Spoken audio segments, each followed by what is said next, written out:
So, Chrisley, what are people asking on Twitter? Sometimes I just have to laugh, but we're going to go with Broadass TV, who says, do you think with the new Star Wars, we could ever see original sequels to Lord of the Rings when Hobbit is done? Never discount anything when huge money is involved. I mean, look, Peter Jackson said he's done. But he also said he was done after Lord of the Rings. He was not supposed to direct. Everybody forgets now that Guillermo del Toro was supposed to be directing the Hobbit films, and then because of all the delays, he had to back out, go do Pacific Rim. Peter Jackson's back. And Peter Jackson says, okay, no more Lord of the Rings films for me. Well, dump trucks full of money tend to change people's minds. And I think if The Hobbit continues to make billions, worldwide for each successive film, especially this last one coming up, and I really like the last one, then don't discount it. I don't think it'll happen. I think they'll be done with Middle-earth, but I'm not willing to put money on that because the dollar figures involved here are just so big, Mary. Yeah, you're right. Money talks, baloney walks. What part of New Zealand don't you own yet? And what do you want to own, Mr. Jackson? Yeah, I'll take this part, and yes, 4 more appendices and, a bunch of other stuff. All right, what's next? Aaron Pacey wants to know, what do you guys think about Big Hero 6 from Disney? Have you liked the trailer, or are you nervous about it? Let's put it this way. Look, I'm actually very curious about it, because I've become predisposed to liking just about everything Disney puts out, to be honest with you. They always find some way to make everything they do clever and cute and whatever. I wasn't blown away by that first little teaser that came out, stuffing his fat robot into a skinny... It was cute. Yeah. It was cute. But I've no doubt we're going to see even better stuff coming from them soon. So I have high hopes for it. I'm just not bowled over by what we've seen so far, but what we've seen so far is very little. Mary? Yeah, and who knows, we all know that sometimes there's a little bit of, let's just show you a little bit, and then we'll impress you with the actual movie. They might be doing that with this. Yeah, I mean, there's much more to the comic book than stuffing a marshmallow into armor. So it's interesting. I thought that was a weird decision to, hey, let's show that. This is a departure from the comic book, yeah. So I mean, am I interested? Yes. So we'll see. I'd like to see the full trailer though. All right, what's next? Sarah Zundel wants to know if you think How to Train Your Dragon 2 has the potential in the competitive summer movie season. Yeah, I really do. I mean, when the first How to Train Your Dragon came out, I was kind of in the mindset that all animated films suck if it doesn't have Pixar on it. If it's not a Pixar animated film, they generally suck these days. And then Bolt was actually pretty good. And I kind of liked the first Kung Fu Panda. And it was after that How to Train Your Dragon came, and I saw How to Train Your Dragon. I loved it's so awesome. How to Train Your Dragon. It's so awesome. I love that movie. And one of the things I'm really happy about is how they're taking the approach that they're actually having their characters growing up. Yeah. It's been a few years. They're not pretending they're all still the same age and kids. They're actually progressing them in years. I'm curious about it. And you know what really worked for me? This is sound ridiculous in the first one. The father-son relationship in that movie I found really special. And where you had Gerard Butler doing the voice of the dad, and it was Jay Baruchel, who I think does the voice of the main character. I think it was great, and I think parents are going to take their kids to it.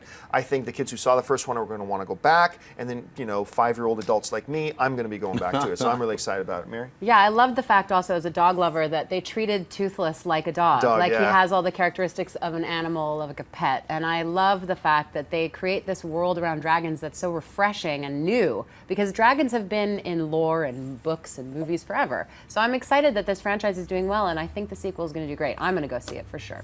I'll see it, but I'll argue with Mary. It's a cat. We had this debate before. The dragon is a cat. I'm a cat lover. These dog freaks are whatever. No way. We'll talk about the lesser we should do animal, a versus. The dog, later. Is Toothless the cat a dog is obviously the superior pet and smarter and owns the human. But I can't wait to see. I cannot wait to see the sequel. And I'm a Minions lover. That's what kind of turned me around into getting more into these kind of animated films. Was like, all right, that was really funny, and I love the Dragons film too. So I'm looking forward to the sequel. Okay, let's do 2 more. Terminator would like to know if you can see Daniel Day-Lewis as the Joker in a movie with Ben Affleck as Batman. Oh, God, that would be amazing. I mean, world's greatest actor. Yeah. Yes, please. Sure. Sign me up. Yeah, absolutely. Now, could I actually see Daniel Day-Lewis doing it? Let's put it this way. Daniel Day-Lewis is, whereas you get guys like Samuel L. Jackson, who I love, doing 63 movies a year. Then you get Daniel Day-Lewis, who'll do like one movie every 2 years. I think every 5. Yeah, it's not every 5. He's done more than every 5, but he's very, very picky. It takes Steven Spielberg coming to his house and go, "Would you like to play Abraham Lincoln?" Right, he's cobbling because he's a shoe cobbler. He's a shoe cobbler. He's like cobbling. Tell me about Lincoln, Spielberg. Like, like convince what do you think of his heel? Yeah, some way of cobbling. It's amazing. Can you so he's not an actor who goes for the glitz. He doesn't believe he needs glory. Because, the comic book movie roles are sexier now than they used to be. I mean, now it is a thing. Actors, A-listers want to get into these movies. Yeah. That's not what Daniel Day-Lewis cares about. He doesn't care if it would make him a whole load of money. As far as he's concerned, he's got all the money in the world, and he's going to make more money cobbling his shoes than he will in movies. I drink your milkshake. I drink your milkshake. And so I really doubt it would ever happen, but I almost swore, I will lose my mind if we ever heard it announced that Daniel Day-Lewis is going to play a Joker. Yeah. What do you guys think? I think my brain would explode. Yeah. It would be the end for me. Because it's like, to your point, he always chooses these really meaty, weighty characters. And it's not to say that comic book characters are not that, because they are. And I think, to your point, that's why a lot of actors are getting on the bandwagon of, I want to play these characters because they're cool. Yeah. I just think he goes for something completely different. I just don't think he's on that wavelength. Yeah. I think Daniel Day-Lewis could play Poison Ivy, and I'd be like, that would be so amazing. I want to see that. I'm in. All right, last question of the day. It comes from Andrew Curtis, who says, with all the blockbusters that came out this year, or that are coming out this year, will one of them hit over $1 billion? This year? No, the only film that's got a chance, I think, of hitting $1 billion this year, if that's what we're talking about, is none. Actually, nothing. I was going to say Star Wars, but that's 2015. Next year, yeah. I don't think anything's going to hit $1 billion this year. We could be surprised.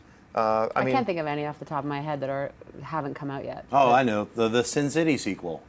Because I wanted to make a lot of money. Yeah. No, I don't. Yeah. I mean, because X-Men's starting to slow down, and that's at 600. Yeah, it's already in its third week. I don't think it's probably get 700 million. It'll get 7. I think it'll get 7. I don't know if it'll cross.